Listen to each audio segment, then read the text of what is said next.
हमारे बड़े बुजुर्ग कहा करते थे कि अच्छी पढ़ाई लिखाई कर लो, अगर अच्छे से पढ़ाई लिखाई कर लिए तो अच्छी जगह पे नौकरी मिल जाएगी, उसके बाद तुम्हारे साथ साथ तुम्हारी पुश्तें भी बैठ कर खाएगी।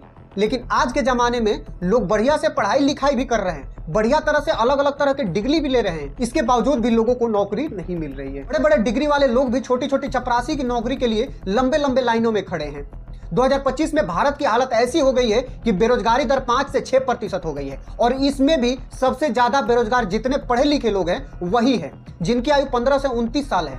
उनमें से बेरोजगारी का प्रतिशत लगभग 14 से 15% तक है। इतना पढ़ाई के बाद भी लोगों को नौकरी नहीं मिल रही है, इसके पीछे का मुख्य कारण क्या है, चलिए डिटेल से समझते हैं। दोस्तों, अगर हम अपनी शिक्षा पद्धति को देखें तो वही 15-20 साल पुरानी शिक्षा पद्धति है। उस समय पर हमारे यहाँ ना ज्यादा टेक्नोलॉजी थी, ना कंप्यूटर थे, न ही अलग तरह के कोई व्यवसाय थे, और ना ही आज के जमाने के तरह कोई नया इक्विपमेंट था, और ना ही नए नए आविष्कार हुए थे, जैसे कि एआई हो गया, कंप्यूटर सॉफ्टवेयर हो गया, रोबोटिक्स हो गया, यह सब आ गए हैं। लेकिन हमारी शिक्षा पद्धति वही 20-25 साल पुरानी बेसिस पर आधारित है। वो भी जो है वो पूरी की पूरी किताबी ज्ञान पर आधारित है।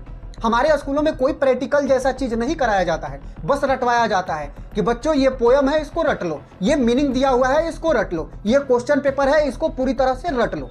मतलब पूरी तरह से रटा रटाया वाला ज्ञान ही हमको मिलता है। लेकिन आज के समय में जो भी कंपनियां हैं, बड़े बड़े इंडस्ट्री है, उनके पास हम डिग्री लेके जाते हैं तो हमारे किताब ज्ञान का उनके पास कोई वैल्यू नहीं होता है। वो बोलते हैं कि हमको स्किल दो, हमको प्रैक्टिकल दो, लेकिन हमारे पास तो प्रैक्टिकल है ही नहीं। यहीं पर सबसे ज्यादा मामला फंस जाता है। दोस्तों, 2025 के एक सर्वे में हुआ था, उसमें यह देखा गया कि लगभग 40 से 50% जो स्टूडेंट है जिनके पास अच्छे अच्छे कॉलेज की डिग्रियां है, जो अच्छे अच्छे कॉलेज से पढ़ाई करके आए वाला है, वो बिल्कुल ही नौकरी के लायक नहीं है। बड़े बड़े कंपनियां और इंडस्ट्री उनको अपने यहाँ पानी पिलाने के लिए चपरासी तक रखने के लिए तैयार नहीं है। और जो भी स्टूडेंट थोड़ा अच्छा पढ़ाई लिखाई करके नॉलेज प्राप्त किए हैं, उनके पास भी आज के आधुनिक जमाने की नॉलेज नहीं है। वही पुरानी इंजीनियरिंग के बारे में उनको जानकारी है, वही पुरानी नॉलेज है, लेकिन आज के जमाने में सब कुछ नया ढूंढा जा रहा है। यहीं पर हमारे देश के युवा पिछड़ते जा रहे हैं। कंपनियां तो नौकरी देने के लिए रेडी है, लेकिन जो कंपनी की योग्यता है उसके अनुसार कोई स्टूडेंट मिल ही नहीं पा रहा है। सिर्फ स्टूडेंट और हमारी शिक्षा पद्धति की गलती नहीं है, हमारे सरकार और हमारी अर्थव्यवस्था की भी गलती है।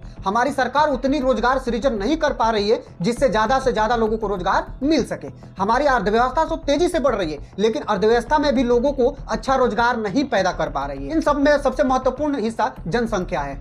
हमारे देश की जनसंख्या इतनी तेजी से बढ़ रही है कि कब हम 121 करोड़ से 140 करोड़ हो गए यह किसी को अंदाजा तक नहीं लगा। लेकिन हमारे देश में नौकरियां मात्र 80,000 से 1 लाख तक ही पहुंच पाई है। इतने में तो लोगों को रोजगार दे पाना किसी भी सरकार के लिए संभव नहीं है। और उसके साथ हमारे यहाँ जो युवा लोग हैं, पुरानी परंपरा के अनुसार पढ़ाई लिखाई करके सिर्फ और सिर्फ सरकारी नौकरी के पीछे हाथ धोकर पड़े हैं।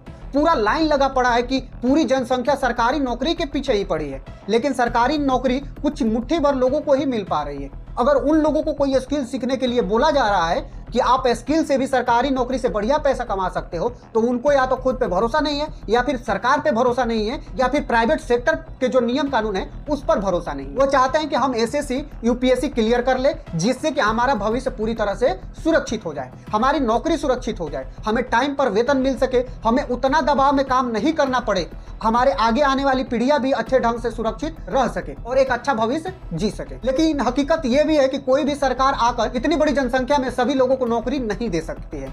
लोगों को यह बात समझना होगा कि जो लोग पढ़ाई में एकदम बेहतर हैं, उन्हीं को पढ़ाई की दिशा में जाना चाहिए। बाकी को अपने अंदर से पूछना चाहिए कि क्या हम कर सकते हैं या नहीं कर सकते हैं। अगर उनके अंदर थोड़ी सी भी कंफ्यूजन है कि हम नहीं कर सकते हैं, तो उनको पढ़ाई के साथ साथ कोई अलग स्किल सीखना भी जरूरी हो जाता है, जिससे कि अगर वो पढ़ाई में सक्सेसफुल नहीं होते हैं तो वो इस स्किल के द्वारा अपने आगे का भविष्य आगे की तरफ ले जा सकते हैं, जिससे कि उनको कमाने खाने में कोई दिक्कत नहीं होती। भारत की परंपरा ऐसी रही है कि एक आदमी अगर कमाने वाला हो जाता है तो उसके ऊपर 2 या 3 लोग मिनिमम बोझ ऑटोमेटिक बढ़ जाता है। इससे भी जो हमारे समाज में नौकरी पैदा करना और स्किल सीखने की जो क्षमता है धीरे धीरे कम होती जा रही है। लोग एक के ऊपर ही पूरी तरह डिपेंड हो जा रहे हैं कि वो तो कमा रहा है, हमको तो कोई कमाने की जरूरत नहीं है, और वो ये स्किल ना सीख रहा है और ना ही नौकरी की तैयारी कर रहा है। यह बात सच है कि हमारे समाज में महिलाओं को सबसे ज्यादा बेरोजगारी और शिक्षा है। धीरे धीरे सारी सरकार मिलकर महिलाओं को सशक्त बनाने की कोशिश कर रही है, लेकिन उतना भी सशक्त नहीं कर पा रही है कि सभी लोगों को रोजगार दिया जा सके। आपको जानकर आश्चर्य होगा कि जो बड़े बड़े कॉलेज स्कूलों से डिग्री प्राप्त करके आते हैं उन लोगों में बेरोजगारी की दर लगभग 80% है,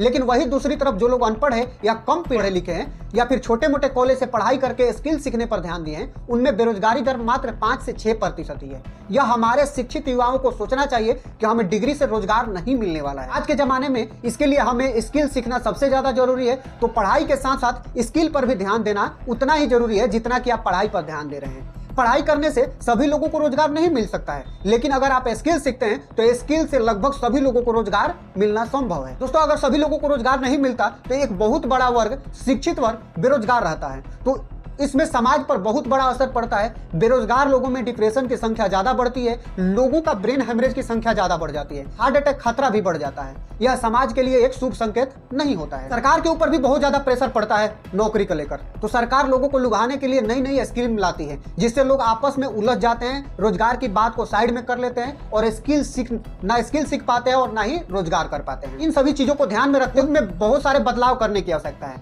जिसमें पहले नंबर पर शिक्षा के पैटर्न और शिक्षा में बहुत बड़ा बदलाव करने की आवश्यकता है। सरकार ने कागजों पर तो शिक्षा में बदलाव कर दिया है, लेकिन वह ग्राउंड पर लागू नहीं हो पाया। तो हमारा भी फर्ज बनता है कि हम जागरूक होकर उस शिक्षा नीति के नए नियम को, शिक्षा के बदलाव को ग्राउंड पर लागू कर सके, जिससे कि हमारे आगे आने वाली पीढ़ी को और कोई परेशानी न हो सके।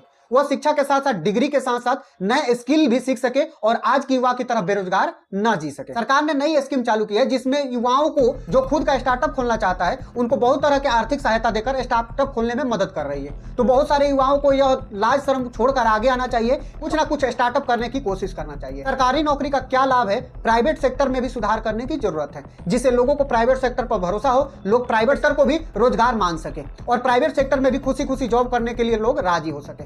सरकार को इन नियमों में बहुत सारे बदलाव की आवश्यकता है, बदलाव के साथ साथ इसको इंप्लीमेंट करने की भी बहुत ज्यादा जरूरत है। आज के जमाने में डिग्री से कुछ नहीं होने वाला है, डिग्री के साथ साथ आपको स्किल आना बहुत जरूरी है। आप क्या सोचते हैं इसके बारे में कमेंट बॉक्स में जरूर बताइएगा। वीडियो कैसा लगा उसके बारे में भी अपनी राय जरूर दीजिएगा। चैनल अगर पसंद आता है तो चैनल को सब्सक्राइब कर दीजिए, बेल आइकन को जरूर दबाइए। मिलते हैं इसी तरह के अगले वीडियो में, तब तक के लिए धन्यवाद।